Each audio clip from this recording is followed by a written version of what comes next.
I perceive that there are those who ascribe merit to the outward expression of lament at the suffering of strangers, and they display it like a badge of honor and judge others based on their agreement with this idea.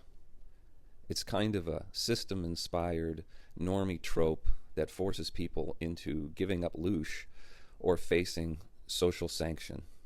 Like, for example, I speculate that if I took a poll, a majority of people would say that there's something wrong with a person who could just sit there and abide another person being tortured. That seems reasonable. But beyond this, there are those who judge a person's merit on the physical diameter of the circle within which they profess to be emotionally impacted by the suffering of those strangers within it deemed righteous.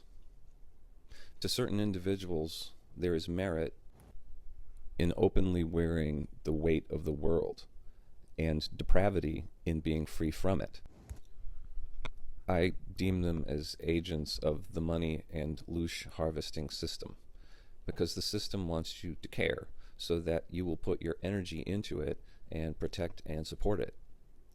Both the physical and subtle agents of the system are maintained so long as people can be motivated by images placed in their head through exposure to content and an inability to regulate and moderate that disturbance internally. To be deemed righteous and eligible for benefit in the minds of such systemite enforcers, you must be engaged with content and responsive to it in the appropriate way. I think of those who can endure the suffering of others. There are various types and subtypes. There are people who come honestly by their ability to endure the suffering of others, like psychopaths. And then there are otherwise typical people who have to deal with it as part of their job. For them, there is required a means of addressing the consequence of having empathy in the face of human tragedy and suffering. They either become numb to it or are destroyed by it physically and energetically, or they can be liberated by it if they discover how ignorance gives traction to content for the purpose of emotional disturbance. Liberation of such people who experience extreme events could be experienced as a kind of dissociation, like they have had to surrender to the worst possible outcome and physically survived it, but in so doing, it's like their soul has become unmoored from the cares of the world. Like the feeling that is quite often described by people who have near-death experiences. So this is like what happens to people. They talk about this feeling of an expansive kind of bliss, of being unencumbered by anything and ascending to some natural state that's felt as love. It's difficult to describe. The only thing this channel can tell you about that I believe 99% of you have not experienced is this. I tell you that I know that it's possible to come into this kind of surrender and taste some gradation of this aforementioned liberation that NDE experiencers describe. And by virtue of being in that state, learn how to be in the inner posture in which it appears. That inner posture is not one of holding something tight, but rather one of complete surrender and letting go. There's a fear, though, of this letting go, that if this is done, one will lose merit, the merit of caring about everything, and then also lose the ability to function. That's sort of another threat that the system makes at the prospect of your liberation from its dictates and whims. And the game of Simon Says it wants you to play both externally and internally. Externally with the threat of incarceration for violating mal-prohibited laws and thought crimes. And then internally it wants you to be a believer of what it says is important, to be emotionally moved. That kind of passion can be mustered for the defense of it. Anyway, So these consequences that it threatens, they are real, though. They are real as described. It's just that the upside is not articulated by the system. In fact, it's dismissed as woo-woo. There are always people who will suffer these consequences, though. Like, you can see examples. Like, Jesus would be a prime one. There are people who despised him in his day. It had much to do with his lack of desire to support the system. He had no ambition, and thus there was no lever by which he could be controlled, and he was a threat. He could have been a good scholar and a great asset to the leaders of his community in his day, but instead he was just seen as a troublemaker. I believe that there are people who are not Christians who have made this discovery of which I speak. They have encountered the non-relative truth of this moment, what is experienced apart from the lens of identity that makes what certain Christians call the old man fall away and die. They are potentially people who profess no creed, but have had an experiential encounter with the truth. And all I can say is that you will know those types by their fruits, by what they actually do, how they live. They have a distinct lack of need and a lack of ambition and a lack of genuine care for how the world perceives them. That last statement should not be misconstrued to say that they must always be like Diogenes, like who didn't care what anybody thought, even Alexander the Great. They can have a very normal outward appearance, but be inwardly aligned with the truth.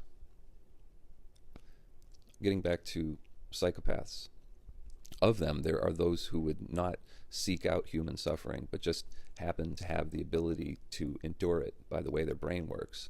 They're outwardly normal people, but there's something about their mirror neurons that doesn't quite register other people's pain. It may or may not be of consequence in their life, depending on their upbringing and whatever that intangible thing is in us that makes us either prone to doing the wrong or right thing. Like, there are some people who can be counted on to do the wrong thing, especially when no one is looking. You can see them acting out in public every day, upsetting other people and creating dangerous situations for all in their proximity. We have whole industries built around separating ourselves from dangerous and harmful people. I guess they're a feature of the system and not a bug. And then on the flip side, though, there are people who can be counted on to do the right thing. They are what Jesus would call salt of the earth. In this, he spoke of what sounded like the presence or absence of dignity in the poor when he talks about salt of the earth people. My interpretation is the salt of which he speaks that gives us dignity in all circumstances is experienced as the inverse of neediness and internal abundance that may not be understood by its inner witness, and even if it is, it can be scarcely described, let alone trace back to some method by which it can be discovered. It is the presence of louche that has either not been augmented by belief in the consequence of perceived gain or loss, or has been exposed only to wholesome and loving expressions of consciousness. This quality of being energetically unmolested is a product of attention's proximity to the moment. The consequence of this proximity has everything to do with the means by which that presence is attained, be it through the various sources of excitement you can imagine, be they wholesome or otherwise, or presence can also be attained through diligent labor or spiritual practices such as meditation. These have the effects of taking the needle of attention off of the astral record, leaving the energy body free to ascend and expand in how it's perceived. This can happen through wholesome or unwholesome pursuits, but in the latter case, it's a temporary alignment. The left-hand path brings presence through unwholesome activity, but does it bring insight or just more hunger? It seems there's a doubling down. But in all other ways, presence is achieved either through discipline and diligence in the face of mundane tasks, or through some kind of spiritual practice. To see the connection between thoughts, energy, presence, neediness, and pathological behavior requires insight, but for it to bear fruit in terms of one's state and behavior, it requires discovery. There's a palpable aspect that makes itself known in applying certain concepts to one's inner life. Expanding on the other side, there are those who not only can abide the suffering of others, but actually enjoy it. There are many types of people who enjoy others' suffering in different ways and to different degrees.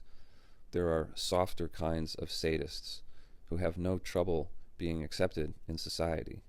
Like, I knew one person, she represents a type to me, the type that loved Schadenfreude. When she would hear and talk about other people's problems, she came across as absolutely ecstatic. Like her little hands would be up in front of her face, like she was greedily imbibing something. She wasn't a hateful person in the content of her speech or even the flavor of her personality, but she just seemed to relish the feeling of other people's problems passing between her lips as she talked about their situation. It's like it was a way for her to relish not having that other person's problems and feeling grateful for her position of safety. That's my speculation, of course. It's not something you just bring up with people. Like, I have never seen somebody confront another person in the act of gossiping or reveling in someone else's problems. I suppose people who don't do that also have the restraint to not make a fuss about it. But I guess by not giving attention to it, that can be instructive by way of example. But despite this secret love of suffering, such people can be still self-righteous.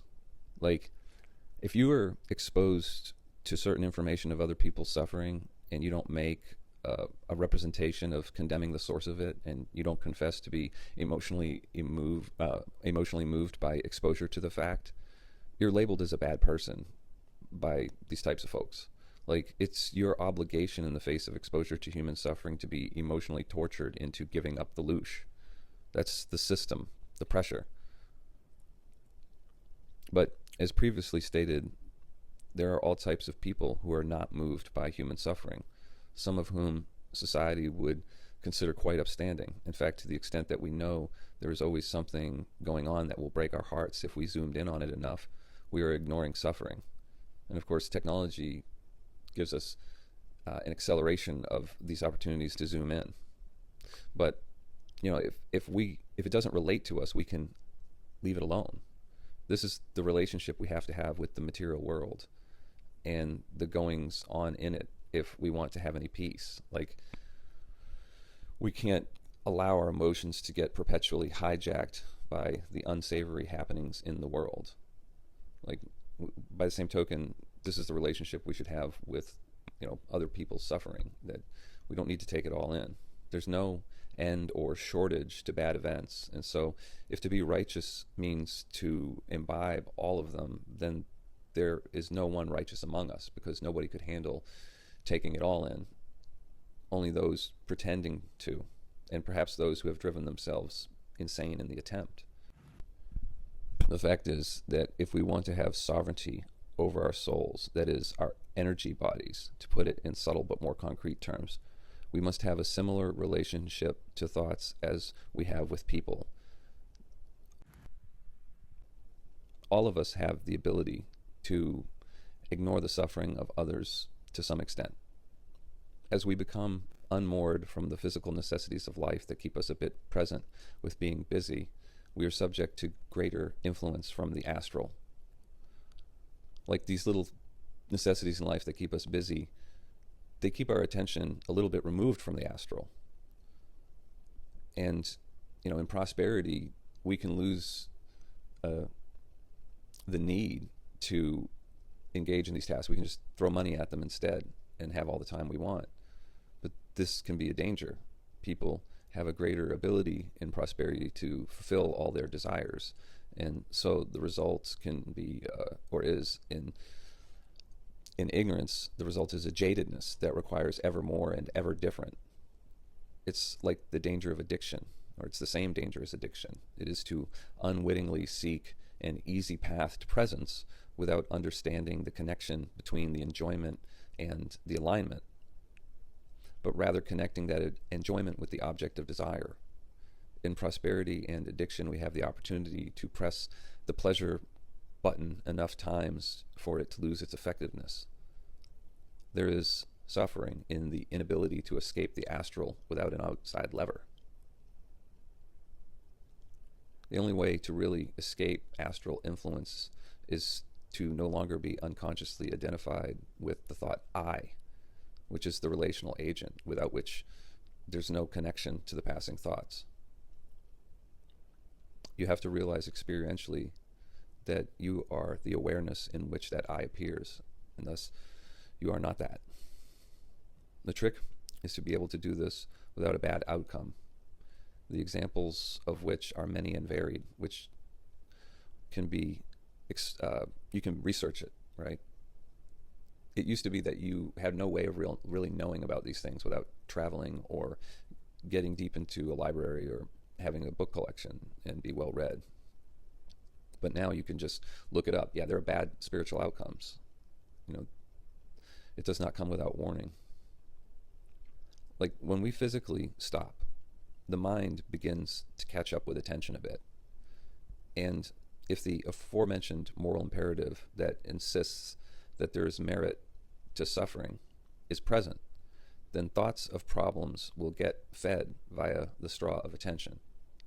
They will gain traction on the emotions and, by extension, the energy body, the effect being the soul's depletion and downward modulation in vibration, as well as its polarity in the form, being pulled downward, inverted, more or less strongly depending on the strength of delusion and the vitality of the individual. I guess that's all for now.